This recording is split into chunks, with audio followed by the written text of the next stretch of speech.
మిగిలింది రేపు వచ్చి ఇస్తాను. సరే ఏం కావాలి సార్? ఎంత తమ్ముడు ఈ చేపలు? ఏంటి బొచ్చులా? కిలో 150 రూపాయలు సార్. నీకేం కావాలమ్మా? వంజర 2 కిలోలు ఇవ్వు. ఏంటి వంజరమా? అవును.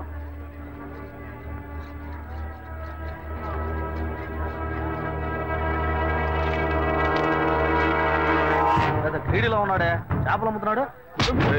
ఎందుకు నన్ను చూసి పారిపోతున్నావు? నేనేం నిన్ను చూసి పారిపోవట్లేదా? నువ్వు నన్ను చూసే పారిపోతున్నావు, మర్యాదగా చెప్పు. ఏమంటే చేపల రేటు ఎక్కువగా చెప్పారు, నేను కొల్లాకి వెళ్ళిపోతున్నాను. ఇలా చూడు, ఇంతకు ముందు నేను నిన్ను ఎక్కడైనా చూసానా, లేకపోతే నీకు నాకు మధ్య ఏమైనా గొడవ? నన్ను చూసి ఎవరు అనుకుని పారిపోతున్నావు నువ్వు? మీరు నన్ను చూడలేదండి, నేను మిమ్మల్ని బాగా చూశాను.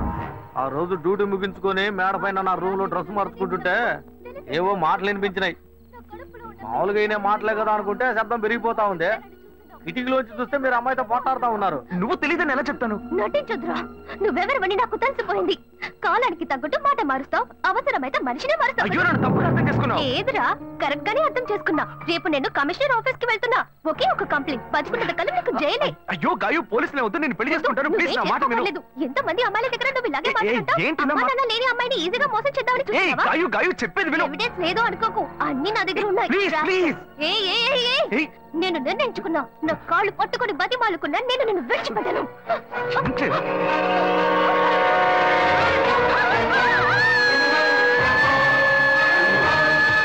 పోలీసులకు ఎందుకు చెప్పలేదురా? పోలీసులకు ఎందుకు చెప్పలేదు? షర్ట్ వదలండి. ఏందండి మీరు పోలీసులకు చెప్పలేదని సంతోషపడకుండా నన్ను పట్టుకుని దబాయిస్తారేంది? భలేవారండి మీరు. ఏం లేదు, పోలీసులు నేను ఎంక్వైరీ చేస్తుంటారు. నువ్వు పోలీసులకి ఏమైనా చెప్పావేమో అని అడుగుతున్నా. వాళ్ళు అడిగారండి, నేనేం చెప్పలేదు. ఏ? నేను చూశానని చెప్తే పోలీస్ స్టేషన్ చుట్టూ నన్ను తిప్పుకొని నన్ను ఇబ్బంది పెడతారు. నిజం చెప్పు చెప్పు అని చితకబాస్తారు. నిజం చెప్పానని మీ వాళ్ళకి తెలిస్తే నన్ను కిడ్నాప్ చేసి ప్రాణాలే తీస్తారు. ఇదంతా నాకు అవసరమా? మేమేదో బతుకు తెరుగు కోసం ఈ ఊరు వచ్చామండి. అసలే డబ్బు ఇబ్బందుల్లో ఉన్నాము. ఈ సమయంలో ఇది చెప్పబోయి చిక్కుల్లో పడితే నా కుటుంబాన్ని ఎవరు కాపాడతారో? ఇదంతా నాకు అవసరమా? పోండి సార్. ఏమయ్యా, ఇటు రావయ్యా. ఎందుకంటే రావయ్యా. వదిలేట్లేడేనా? తీసుకెళ్ళండి. ఇవన్నీ నా దగ్గర అంత డబ్బు లేదే. తీసుకెళ్ళి తినవయ్యా. అవును, నువ్వు అక్కడే పని చేస్తున్నావా? ఆ అమ్మాయి చచ్చిపోయిన దగ్గర నుంచి ఆడికి డ్యూటీకే పోవట్లేదండి. మరి ఇప్పుడు ఎక్కడ పని చేస్తున్నావు? ఇప్పుడు అప్సరా థియేటర్లోనేనండి నా డ్యూటీ. అప్సరా థియేటరా? ఇవాళ పనికెళ్ళా? లేదు, సాయంత్రం పైన. ఇదిగో తీసుకెళ్ళు, వెళ్ళి వండుకొని తిను. రే, ఆయన అడిగిన చేపలు ఎవరా? అలాగే ఉండు. ఇవి ఖర్చులు కొంచెం. ఎందుకంటే లేదు, ఉంచుకోవయ్యా. వెళ్ళు, సరేనా? అవును, నీ పేరేమన్నావు? సుబ్బారావు అండి. సుబ్బారావు, ఏం లేదు, సాయంత్రం అప్సరా థియేటర్ వైపు వస్తాను. ఓ 10,000 ఇస్తాను, తీసుకో. 10,000? అవునయ్యా, నీకు డబ్బు ఇబ్బంది అని చెప్పావు కదా. అవును, అందుకే తెస్తాను, వెళ్ళు. నేను ముందే చూసుంటే డబ్బులు బాగా వసూలు చేస్తుండే వాళ్ళమే. చెత్త నా కొడక. నేను నమ్మలేకపోతున్నాను. నేనే నమ్మలేకపోతున్నాను. వాడు చెప్పింది అబద్ధం అని నాకు అప్పుడే అనుమానం వచ్చింది. వాడి నోటితోనే నిజం చెప్పిద్దాం అనుకున్నాను. తప్పు చేస్తుంటాడు అనుకున్నాను, కానీ ఇలా హత్య చేసేంత ఘోరాన్ని కొడిగడతాడని నేను కళ్ళు కూడా అనుకోలేదు. వాడిని ఎక్కడైనా చూశానంటే నడి రోడ్లోనే చెప్ప తీసుకొడతా. ఇంత పెద్ద తప్పు చేసి ఏమీ తెలియనట్టు నటిస్తున్నాడు, నిన్ను మోసం చేశాడు. వాడిని ఊరికే వదలకూడదు. ఇది సూసైడ్ కాదు, మర్డర్ అని పోలీసులు కంప్లైంట్ ఇవ్వాలి. కంప్లైంట్ ఇవ్వాలంటే ఆ కేసును రీఓపెన్ చేయాలి. నేను ఆ కేసును రీఓపెన్ చేయలేను. ఇంతకు ముందే ఆ జడ్జి నేను పిచ్చోడని చెప్పి మెంటల్ హాస్పిటల్కి పంపిస్తానని చెప్పాడు. నేను కంప్లైంట్ ఇస్తాను. నేను కంప్లైంట్ ఇస్తే రీఓపెన్ చేయరా? ఎక్కడ సెక్యూరిటీ? అతనే తీసుకెళ్దాం. ఏందబ్బా ఇది? సాయంకాలం వస్తాను, 10,000 ఇస్తాను అన్నాడు. అడ్రస్ లేడు.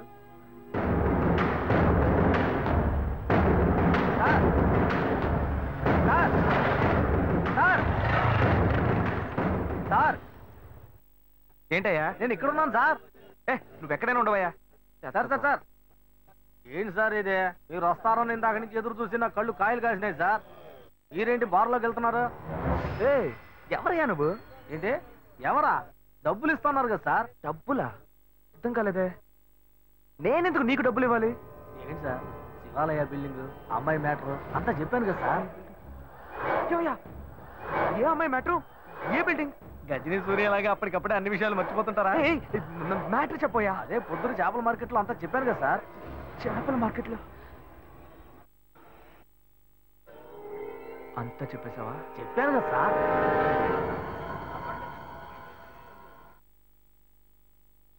ఎంత ఇస్తానని చెప్పాను?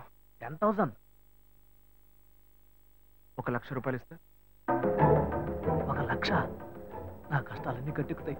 ఊరు వదిలే వెళ్ళిపోతాను సార్. నీకు డబ్బు ఇస్తాను, ఓకే సార్. నాతో రా. వస్తాను సార్.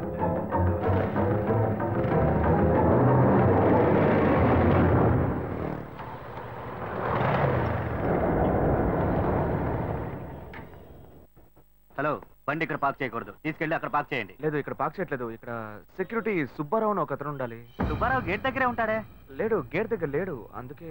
అలాగా, టీ తాగడానికి వెళ్ళి ఉంటాడు, వస్తాడు, వెయిట్ చేయండి.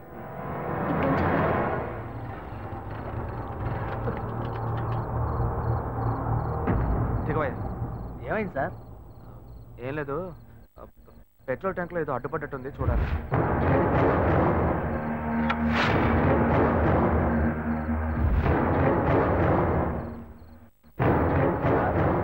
మనం అక్కడికి పోవడానికి ఇంకా ఎంతసేపు అవుద్ది సార్?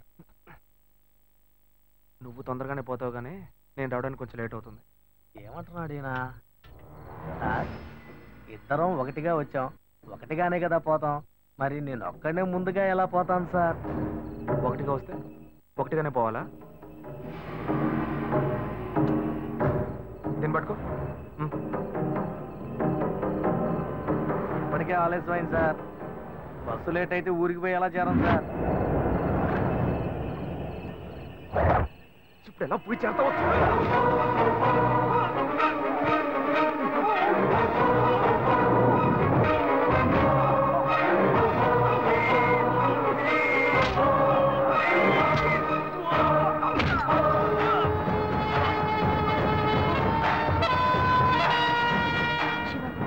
చాలా లేట్ అయింది, మనం రేపొద్దామా? చూద్దాం, ఉండు. హలో, అతని ఫోన్ నెంబర్ ఉందా? ఉంది.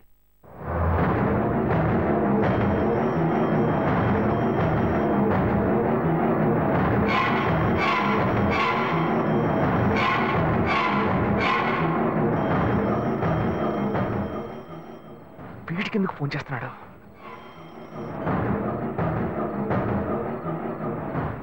హలో, ఏయ్ సుబ్బారావు, నేనయ్యా, నీకోసం డబ్బు తీసుకొచ్చానయ్యా. సార్ నేను అర్జెంట్గా ఊరికి పోతున్నాను సార్. ఇంటి ఊరికి వెళ్తున్నావా? ఎప్పుడు వస్తావయ్యా? నేను రావడానికి ఒక 4 వారం అవుతుంది సార్. ఏమంటున్నావయ్యా? మా అమ్మకి ఒంట్లో బాగాలేదని ఫోన్ వచ్చింది, అందుకే బయలుదేరాను సార్. నేను రాగానే ఫోన్ చేస్తాను సార్. తొందరగా రావయ్యా. వచ్చేస్తాను సార్. ఏమైంది? అతను ఎప్పుడు వస్తాడంట?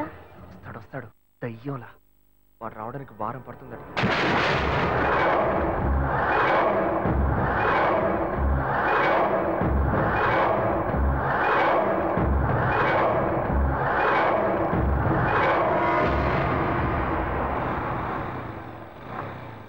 శివ, మీ తమ్ముడు ఒక చదువుకున్న క్రిమినల్.